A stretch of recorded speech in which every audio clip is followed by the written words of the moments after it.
በጀናዛ ተበሩክ የሚያደርጉበት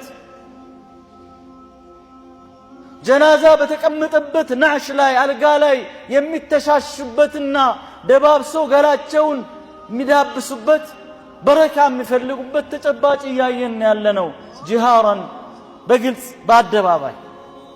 ይህ ነው ደግመን ደጋግመን ይህ ጉዳይ ላይ ግንዛቤ መፍጠር የሚያስገድደን።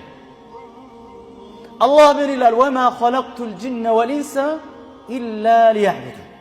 ጅን ሚንስም ሳሊሖቻቸው የታዘዙት አላህን አንድ አድርገው እንዲገዙ ነው።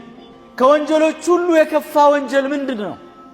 ነፍስን ከመግደል በላይ፣ ዝሙት ከመስራት በላይ፣ ከመስረቅ በላይ ሽርክ ነው። ሌሎችን አላህ ለፈለግኩት ሰው አፉ እለዋለሁ እምረዋለሁ ብለዋል።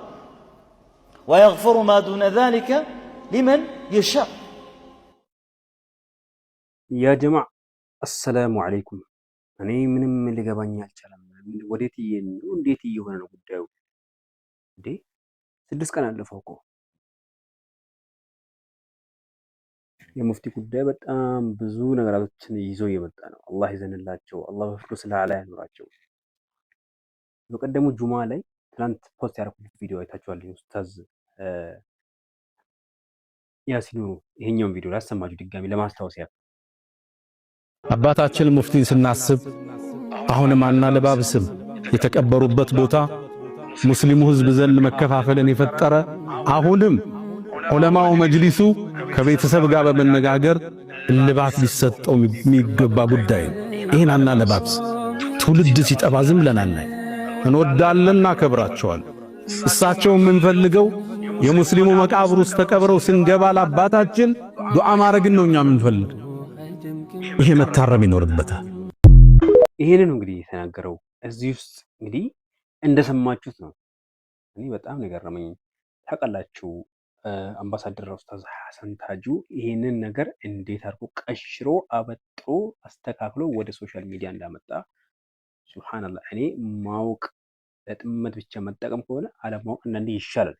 ይሄ ሰው እኮ በጣም የቀራ ሰው ነው። ዲንም በደንብ ያውቃል ተብሎ በጣም ብዙ መጽሐፎችም ተርጉሟል። እኔ አስታውሳለሁ አፍሪካ ቲቪ ላይ ከነ ኡስታዝ በድሩ ሁሴን ጋራ በጣም ምርጥ ፕሮግራም ያቀርብ ነበር። ግን ኡስታዞቻችን ከታሰሩ ኮሚቴዎች ከታሰሩ ጊዜ በኋላ ነገራቱ ተገልብጠው አሁን ላይ ሙፍቲ እንደውም በዱንያ ላይም እንዳይከበሩ አኽራ ላይም ቀብር ውስጥ በሰላም እንዳያርፉ እያደረገ ካሉ ሰዎች መካከል አንዱ ሐሰን ታጁ ነው ብዬ ነው የማስበው። በጣም ከባድ ሰው ነው። በጣም ከባድ ሰው ነው። ሶ አሁን ኡስታዝ ያሲን ኑሩ በተነገረው ንግግር ላይ ኡስታዝ ያሲን ኑሩ አሁን ባስተላለፈው መልእክት ላይ ምን ብሎ ፖስት አደረገ? አምባሳደር ሐሰን ታጁ ፌስቡክ ላይ ምን ይላል? የሙታን መቃብር ስፍራ ትክክል ስላልሆነ የመጅሊስ ከቤተሰብ ጋር ተነጋግሮ አንድ ነገር ማድረግ አለበት፣ ካልሆነ ትውልድ ሲበከል ዝም አንልም። አጽማቸውን አውጥታችሁ ወደ ሌላ ስፍራ ካልወሰዳችሁ እንበጠብጣለን ነው መልእክቱ ብሎ ፖስት አደረገ። እንደዚህ አይነት ተፍሲር የት ነው ያለው? ምን ላይ ነው የቀራኩ አንተ? ምን ጊዜ ኡስታዝ ያሲን ኑሩ አጽማቸው ወጥቶ ካልተያበታ ካልሄደ እንበጠብጣለን ያሉ? እንዴት አድርገው ቢተረጉም ነው? እንዴት አድርገው ቢገባክ ነው? ቀጥሎ ምን አለ? ኃላፊነት የጎደለው ሐሳብ፣ የሁከትና የብጥብጥ ጥሪ፣ የሰብአዊነትና ህገ መንግስታዊ መብት ጥሰት በማስተዋልና አደብ ያልታሹ እንዲህ አይነት መልእክት የመስጂድ ሚንበር አይመጥኑም። ብዙ መዘዞችን ማምጣታቸውም አይቀሬ ነው። የራስን ወገን ብቻ የዲን ተቆርቋሪ የተውሂድ ጠበቃ አድርጎ ከማሰብ መቆጠብ፣ ሌላኛው አካል ሐሳብ በጥሞና ማዳመጥ፣ ስጋቶችን መጋራት፣ መብቶችንና የፍቅር ምርጫዎችን ማክበር፣ ሌሎችን ያለ አግባብ ከማውገዝ ይልቅ ከነርሱ ጥበብን መረዳት፣ ለመቅሰም መትጋት፣ በትክክል ማርጊያ እድሜና መጓተት ለነፍስያ ላንፈቅድላት አይቻልም። ምን ብቻ የሆነ ተረጋገደ ነገር ነው የጻፈው።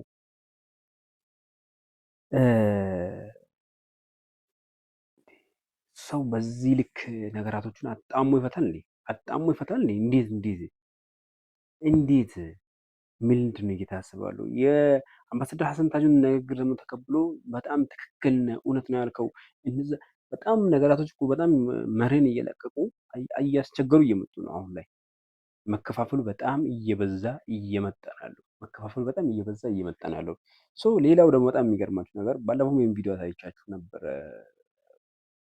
ሼክ ሙፍቲ አላህ ይዘንላቸው፣ አላህ በፍርዶስ ያኖራቸውና ሚሊኒየም አዳራሽ ውስጥ የሽኝት ስነ ስርዓት በሚደረግበት ሰዓት ቀብሩ በተቀመጠበት ቦታ ላይ ሴቶች ጀናዛውን እያሹ እንዲህ ያደርጉ ነበር።